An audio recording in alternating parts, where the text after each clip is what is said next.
প্রিয় দর্শক বন্ধুরা, এসএসসি 26,000 চাকরি বাতিল মামলার শুনানি আজ ছিল। সুপ্রিম কোর্টে আজ প্রধান বিচারপতি আজ কি রায় দিলেন তা বিরাট সিদ্ধান্ত কিন্তু নেওয়া হয়েছে। তো চলুন আর সম্পূর্ণ জানবো ভিডিওর মাধ্যমে কি সিদ্ধান্ত নেওয়া হয়েছে, কি নির্দেশ দেওয়া হয়েছে, এবং আপনারা সম্পূর্ণ দেখতে থাকুন। চ্যানেলটা অবশ্যই আপনারা সাবস্ক্রাইব করে রাখুন, পাশে থাকা বেল আইকনটি অবশ্যই আপনারা প্রেস করে রাখবেন। 26,000 চাকরি বাতিল মামলার শুনানি পিছিয়ে গেল সুপ্রিম কোর্টে, ফের কবে শুনবে শীর্ষ আদালত? এসএসসি 26,000 চাকরি বাতিল মামলার শুনানি পিছিয়ে গেল সুপ্রিম কোর্টে। মঙ্গলবার প্রধান বিচারপতি সঞ্জীব খান্না জানান যে আগামী সোমবার মামলার শুনানি করা যেতে পারে। সব পক্ষ তাতে রাজি হয়। আগামী 15 জানুয়ারি এই মামলার পরবর্তী শুনানি হবে। মঙ্গলবার শুনানি হলে সিবিআইয়ের সওয়াল করার কথা ছিল। সেই মতো এক আইনজীবী জানান যে সিবিআই যোগ্য অযোগ্যদের বাছাই করে রিপোর্ট শুনানি না হলেও আদালতের আগের নির্দেশ মোতাবেক মঙ্গলবার এই মামলার রিপোর্ট জমা দিতে হবে সিবিআইকে। মামলার সঙ্গে যুক্ত সব পক্ষকে জমা দিতে হবে হলফনামা। একাধিকবার পিছিয়ে যাওয়ার পর গত 19শে ডিসেম্বর চাকরি বাতিল মামলার শুনানি হয়েছিল সুপ্রিম কোর্টে। গত শুনানিতে শীর্ষ আদালতে একাধিক প্রশ্নের মুখে পড়ে রাজ্য।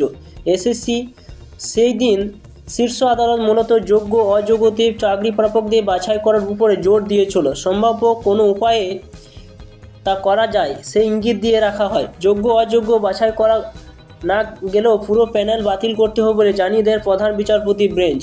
প্রধান বিচারপতি বললেন যে যোগ্য অযোগ্য বাছাই করা না গেলে পুরো প্যানেল বাতিল করতে হবে, যেটা কিন্তু একটা নির্দেশ দেওয়া হয়েছে।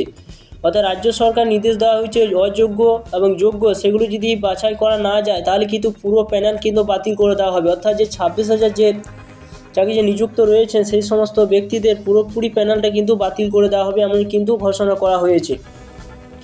এছাড়া বলা হয়েছে গত 22শে April school service commission SSC এর নিয়োগ দুর্নীতি মামলা রায় ঘোষণা করেছিল কলকাতা হাইকোর্টের বিচারপতি দেবাংশু বসাক এবং বিচারপতি মোহাম্মদ সাব্বার রশিদির ডিভিশন বেঞ্চ 2016 সালের নিয়োগ প্রক্রিয়া বাতিল ঘোষণা করে।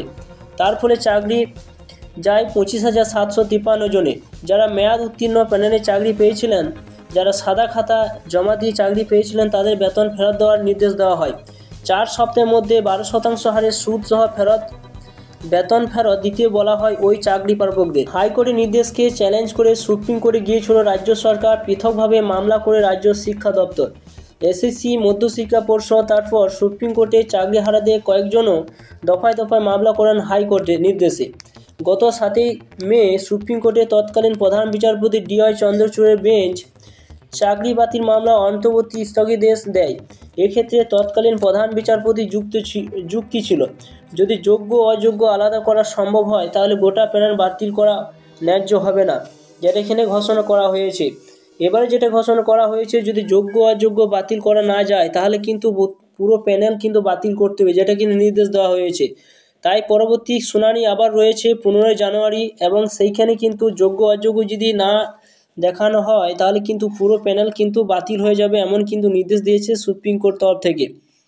তো বন্ধুরা, এটি ছিল নতুন একটা আপডেট। অবশ্যই ভিডিও সম্পূর্ণ দেখলেন এবং চ্যানেলে যদি নতুন হয়ে থাকেন চ্যানেল অবশ্যই আপনারা সাবস্ক্রাইব করে রাখুন।